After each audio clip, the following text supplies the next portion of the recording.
Ano nga muna, pa-icebreaker. Sir AT, what's your opinion on hell? Yung totoo Yung walang BS. sa akin kasi Brox, yung impyerno, kung ano ma-interpretasyon yan, ginawa lang yan to provide more power sa authority. Ano ibig sabihin nun? Kasi kung merong eternal punishment, mas makakapagbigay ka ng fear eh.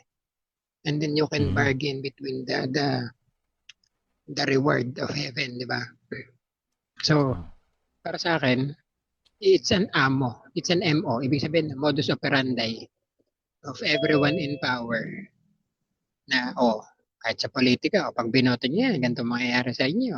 Di ba?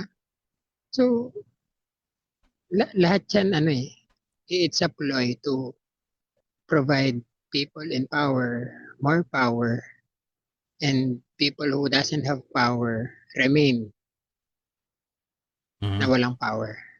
Yun ang tingin ko dyan. So,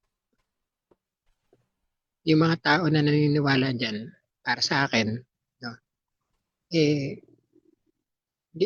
it gives them a lack of ingenuity kasi they're doing things out of fear, not out of doing it because of yung kabutihan, di ba? Kasi of course you can say na gumagawa ka ng mabuti kasi gusto ko mapunta sa langit. Pero the inverse nun, gumagawa ka ng mabuti kasi ayaw mo mapunta na impyerno, di ba? Mm. So it's a bargaining tactic para sa akin, Brox. Yes po. Great answer. Okay, ano lang yan. Icebreaker. Pero wait lang. Last na. Before si Enoch may sinabi si Ace Nagkaroon na ngayon ng distinction. So, pag namatay ang tao, nahati siya sa dalawa. Namatay na matuwid o kumikilala sa Diyos o isang masama na hindi kumikilala sa Diyos. Masama daw pag hindi ko makilala sa Diyos. Sir 80, masama ka pala. Ano ba yan? Tama yung sinabi mo, false dichotomy. We do not live in a world na lahat ng mabuting tao naniniwala sa Diyos. Kahit kayo mag-agree kayo dyan, hindi lahat ng naniniwala sa Yeah. Diyos mabuting tao.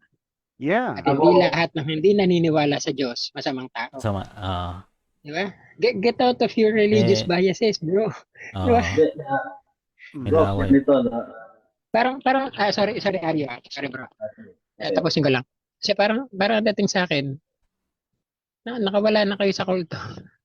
Pero nandun pa rin yung mindset nyo. Di ba? Correct. Na, turo ni Eli yan eh. Diba? Pagka kayo, hindi naniniwala sa Diyos, automatic. Masama kayong tao. Sino nagsabi? Di ba? Kaya ko magbigay ng mahigit 1,000 pangalan ng tao na i-google lang natin na naniniwala sa Diyos pero mga masasama. Di ba? Apo. So, It does not follow. it does not follow, tama? Sige to.